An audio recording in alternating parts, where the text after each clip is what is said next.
Oh, the big one today. We've covered fats, we've covered carbs. We're on to the big one, protein, probably the most important one out of all of them. Um, Everyone talks about how you have to eat loads of protein now, and it's a big thing. And all the shops have cottoned onto it, and everything that you see in supermarkets, there's a high protein version of this, that, and the other, and it's all you ever hear and read about. Good reason though. Um, People always just associate protein with muscles. It is much more than that. Um, Protein is essentially the main building block for pretty much everything that goes on in your body. So yes, it's repairing muscles, but it makes enzymes, hormones. It's responsible for your immune system, your skin, your hair, your nails, absolutely everything. Um, so you've pretty much got to keep a constant supply of protein in your body at all times. If you haven't, your body will look to try and compensate by making it from somewhere else. It'll take resources from other parts of your body when it's not there. So this is probably one of the biggest concerns with people who take fat loss injections and are not watching what they eat, because likely they've got a poor diet to start with, and when they're severely restricting their calories, they're eating even less food, so there's even less chance of them getting the good stuff in that they do need. If their protein is really, really low, which it very likely is in most cases, then their body's just going to be constantly attacking every single resource it can to try and release the amino acids that it needs to do the jobs and functions that it needs to do. So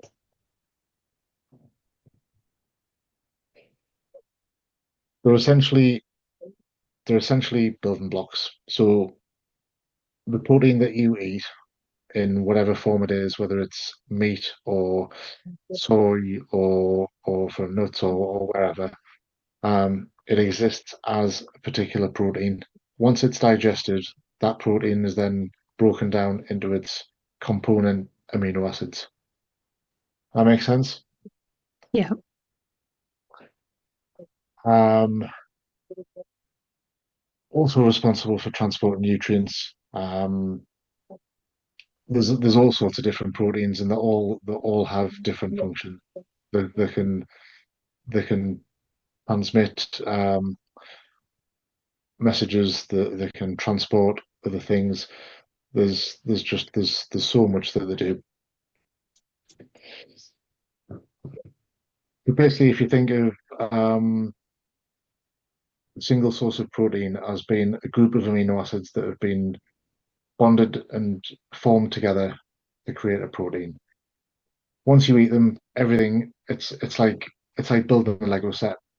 So if you've bought a I don't know a Star Wars Lego set and you've built a Millennium Falcon out of all the bricks, given that if you then take that apart into its little bricks, each of the bricks are the amino acids, but then you can use different combinations of those bricks and build different things, and that's essentially what your body does. So you might break down a steak into all the individual amino acids. But then what your body will do after that is it'll pick and choose the ones that it needs to make the different things that it needs. It'll make different proteins that do different jobs. So it's not just a case of like you eat steak, it then gets fed to your muscles. It's it's more complicated than that. It's literally splitting down into all the little parts, and then your body will get those little parts and start putting them all together again to form different things.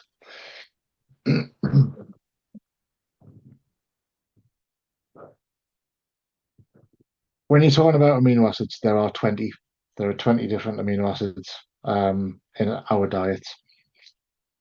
12 of them are what we consider non-essential, so your body can actually make them. If if it if there's a lack of them there, it will look for other resources in your body to strip down and make new ones, i.e., breaking down muscle tissue. EAs or essential amino acids, there's of which there's eight of. your body can't make them at all. It has to come from food. Um, your best sources for these are things like whey, eggs, dairy, meat, fish, soy, and some other plant-based and vegan alternatives. When we talk about complete proteins, we're talking about sources that contain all eight of the essential amino acids. So this is why it's often talked about within vegan diets that unless people are really, they look very closely at the different protein sources they're getting and how much they're eating, they're going to be deficient. If you're using complete sources in your diet, which is mainly animal based, you're going to get all of them. So anything you eat that's animal based, if you have an egg, if you have a steak, a bit of fish, milk, whatever, those sources contain all of the eight essentials. Once you get down into more of the plant-based options, they don't have all of them, but they will have some of them. So then what you have to do is you have to mix and match your different sources in order to have enough of them to cover the eight. So if you're a vegan or vegetarian, you have to have a wide variety of different protein sources to make sure that each one covers some of the eight to get those back, which means it's even more important for vegans and vegetarians to have a really high protein intake. Yeah. Are we clear about the difference between the essentials and the non-essentials? Yeah. It's whey is actually one of the best sources you can get because it has got everything and it will digest really easily.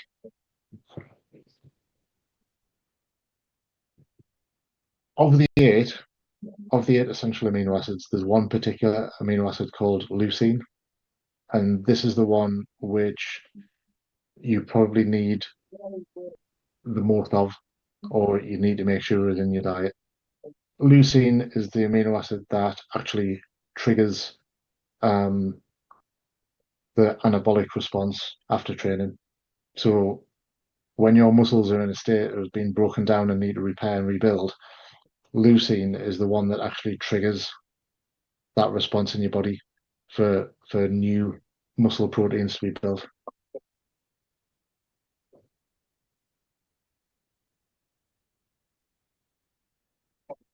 Now, it's not if you read online about how much you need, it'll throw around numbers like you need 3 to 5 grams of leucine. As long as you're hitting your protein target throughout the day and you're using sources that are complete sources that have all of the eight essentials, you're going to be covered regardless. You don't need to be thinking too much about am I getting enough leucine in the diet? Okay. How much protein per day? So most sources will say things like 1.2 to 1.8 grams per kilo for most people. If you're training particularly hard or you're on a diet and you're trying to lose fat, you need to increase your protein potentially even higher than if you were in a maintenance or a surplus.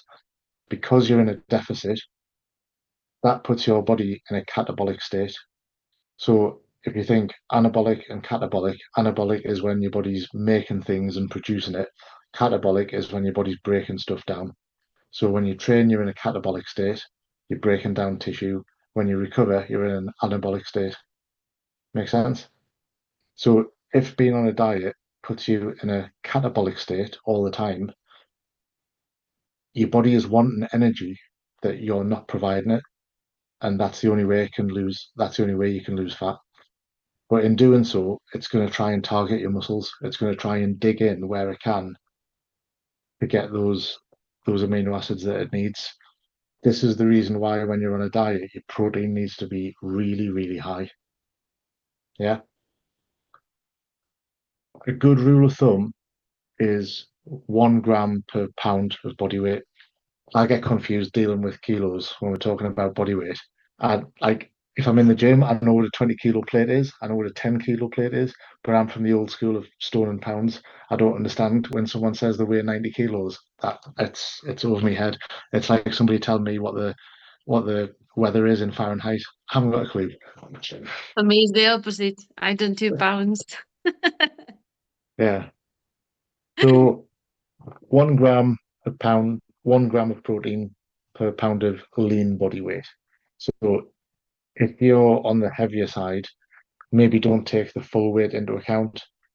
Take what you think your weight would be if you were a lean person or of kind of normal body fat level, and then use the grams per pound. Obviously, if you're quite obese and you weigh over 300 pounds, you don't need 300 grams of protein.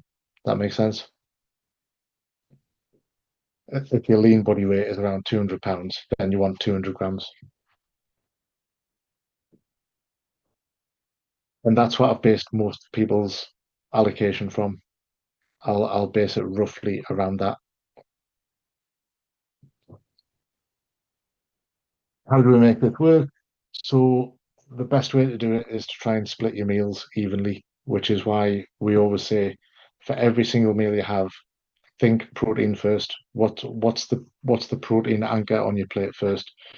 When you wake up and you have your breakfast, what's your protein source first? Even if it's just a whey shake or whatever it is, think about what your protein source is, because if you miss one, you're going to struggle for the rest of the day to hit your allocation. So anywhere between, I mean, this is 25 to 40 grams, and it's missed the optional snack at the bottom. So obviously, for someone like me, I'm on minimum 200 grams a day. So each of my meals has to have at least 40, between 40 and 60 grams. So take what your allocation is that I've given you, divide it by 3 or 4 or 5, and then that's how you need to be splitting it throughout the day.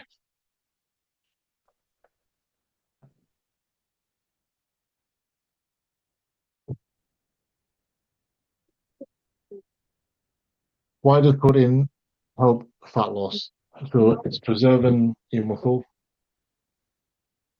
It does make you feel more full. So whenever you digest protein, it does have a more satiating effect. It does make you feel fuller for longer, unlike carbs.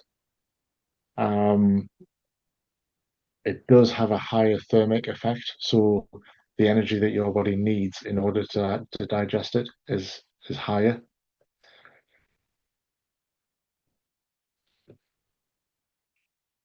Again, the best sources are animal sources. So whey, Greek yogurt, eggs, lean meats, and fish. Next one down from that, soy, tofu, tempeh, mycoprotein, legumes, and grains. But if you're going down that option and you're not having any animal sources, you're going to have quite a wide variety to make sure that you're covering all your bases with the 8 essential amino acids. Um, this is why I'm so big on telling people to eat eggs. Like eggs are probably the most complete food you can have. They should be in everyone's diet if you can stomach them.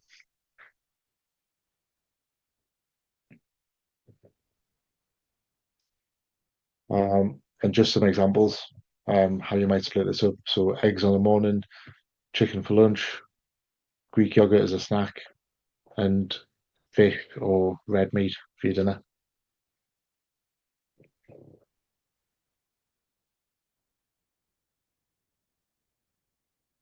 Again, we talked about leucine. You don't really need to worry about how much you're having per meal. It is probably a good idea to make sure that you're having something that contains plenty of it after training, because straight after training, that's when you want your body to kickstart the whole muscle building process again. So that is when you do want to be having a good complete source of protein, which is why people have whey afterwards. It is really important that you get that stuff in as soon as possible after you finish training. Um, there has been stuff said in the past about if you eat too much protein, can it be bad for your kidneys? Um, Not especially, not unless you've particularly got a condition that affects your kidneys in the first place. Otherwise, for most people in the range that we would eat, it's absolutely not a problem. And while we do want to be as consistent as we can in terms of splitting those protein feeds across our meals, if you want to be perfect, at the end of the day, as long as your daily totals hit, it's your daily total being hit is more important than whether you've actually managed to split them out as much as you possibly can. But given that you've been asleep all night and you've spent a lot of hours fasting, it is probably a really good idea to have some first thing in the morning.